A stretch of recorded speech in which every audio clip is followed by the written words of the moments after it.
Saya di sini cuma menjaga saja. Saya tidak bisa memberikannya kepada siapapun, termasuk kepada kamu. Nanti kalau ada Abu Bakar, kita bisa makan bersama-sama dengan yang lainnya ya, kata Suhaibid. Kemudian Nuaiman menjawab, beri saya makanan sekarang Suhaibid, atau saya bikin masalah sama kamu. Merahlah wajah Suhaibid, karena dia tahu Rasulullah saja dikerjain sama Nuaiman, apalagi cuman saya, pikir Suhaibid. Bingunglah dia. Dia berpikir keras, bagaimana caranya lolos dari jebakan Nuaiman. Kamu gak usah bingung Suhaibid. Sekarang saya perlunya cuman makan. Beri saya sedikit saja makanan, atau kamu bakal bermasalah sama saya. Akhirnya Suhaibid hanya bisa pasrah. Ia mengucapkan kata-kata pamungkasnya, Nuaiman, saya tetap pada pendirian saya. Saya akan jaga makanan yang oleh Abu Bakar dipercayakan untuk saya jaga. Ya sudah kalau begitu maumu, kata Nuaiman. Kalau begitu, kamu akan bermasalah sama saya. Setelah itu Nuaiman berjalan ke pasar. Mungkin dia berharap akan mendapatkan pengganjal perut secara gratis. Namun yang dia cari tidak juga ketemu. Tiba-tiba matanya menatap sekumpulan orang yang ternyata mereka adalah para penjual budak. Nuaiman menemukan sebuah ide gila. Nuaiman melangkah mantap ke perkumpulan orang itu. Kemudian Nuaiman mencari tahu berapa kira-kira harga budak yang ada di situ.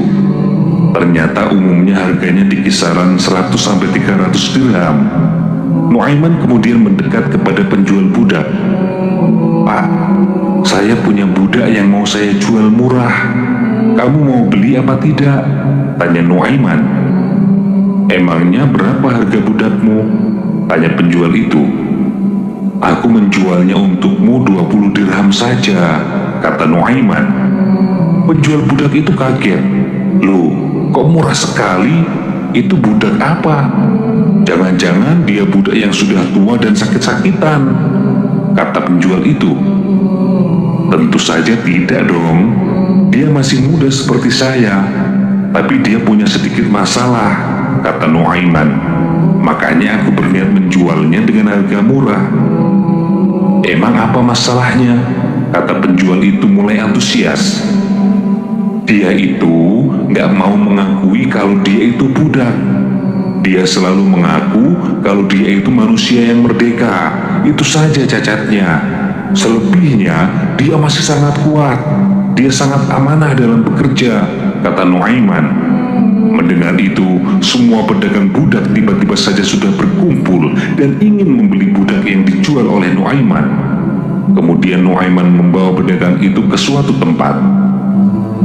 Pak, coba lihat orang yang sedang berdiri itu, kata Nuaiman.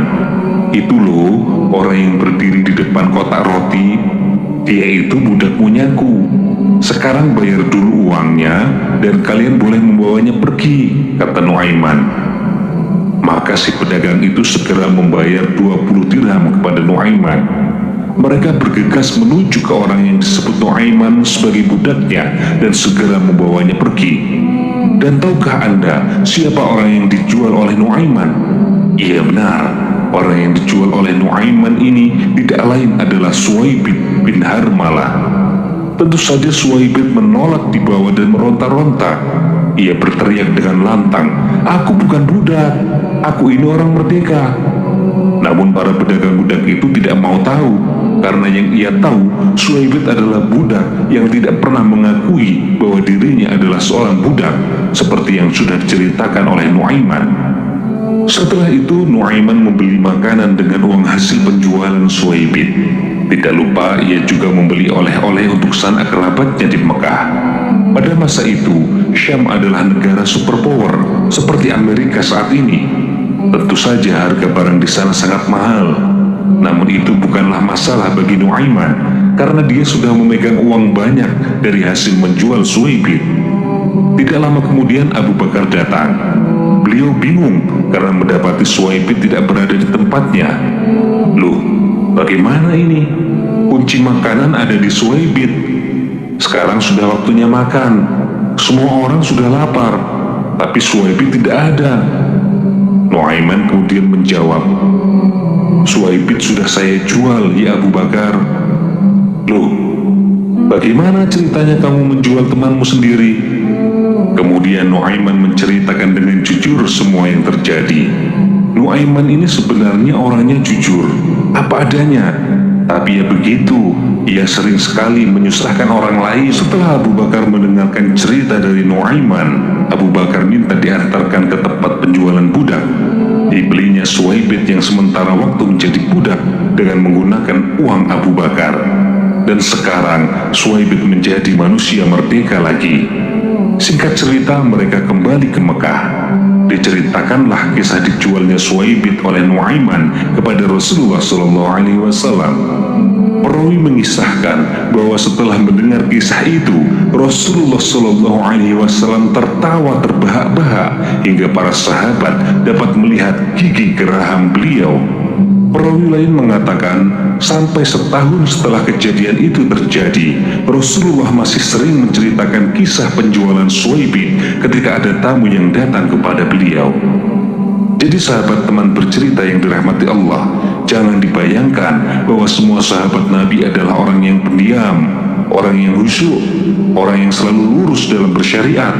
Ada juga sahabat Nabi yang konyol dan kocak seperti Nuaiman radhiyallahu anhu.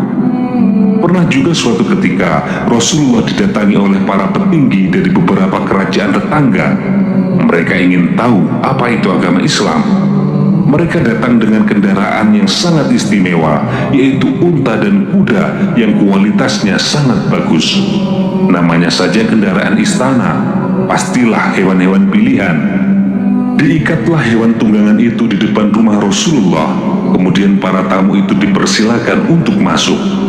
Di depan rumah Rasulullah dijaga dengan ketat oleh beberapa sahabat pilihan yang pemberani.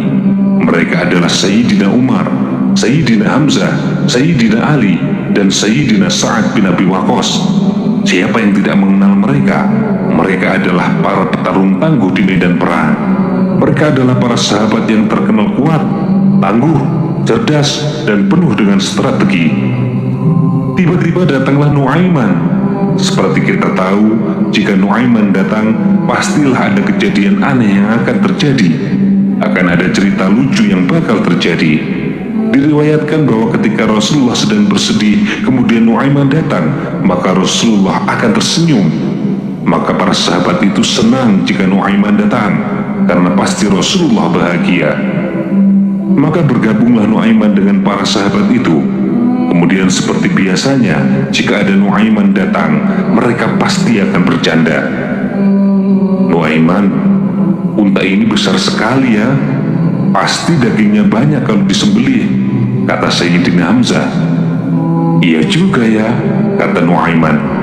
Kenapa tidak disembelih saja, biar kita bisa makan enak bersama-sama? Ini punya tamu Rasulullah, Nuaiman. Emangnya kamu berani menyembelihnya? Kata Sayyidina Hamzah lagi. Ya berani saja, asalkan jangan bilang pada Rasulullah ya kalau saya yang menyembelihnya, kata Nuaiman. Benar kamu berani, Nuaiman?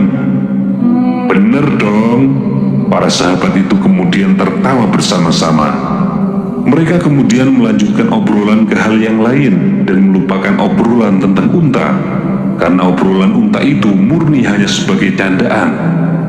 Di tengah asik-asiknya mereka mengobrol, tiba-tiba saja terdengar suara bergedebuk, seperti ada benda besar yang terjatuh. Para sahabat itu segera menoleh ke sumber suara. Ternyata sumber suara itu adalah seekor unta besar milik para tamu Rasulullah, terjatuh dengan kondisi kepala terpisah dari badannya.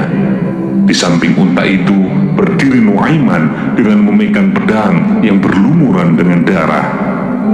Tentu saja para sahabat itu kaget bukan kepalang.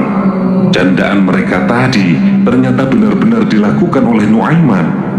Unta mahal milik tamu benar-benar dieksekusi oleh Nuaiman. Wahai Hamzah, kata Nuaiman, ini untanya sudah saya potong. Saya mau pergi sebentar ya. Kalau Rasulullah mencari saya, jangan beritahukan saya di mana. Nanti kalau kondisi sudah aman, kita nyate bareng-bareng. Setelah itu Nuaiman berlari. Dia terus berlari mencari tempat bersembunyi yang tidak mungkin ditemukan oleh Rasulullah. Sementara di depan rumah Rasulullah, para sahabat sedang kebingungan. Ini nanti bagaimana menjelaskannya kepada Rasulullah? Di situ sudah dijaga oleh para jagoan, tapi kecolongan oleh seorang Nuaiman. Dan benar saja, setelah itu Rasulullah keluar bersama para tamu yang mau pulang.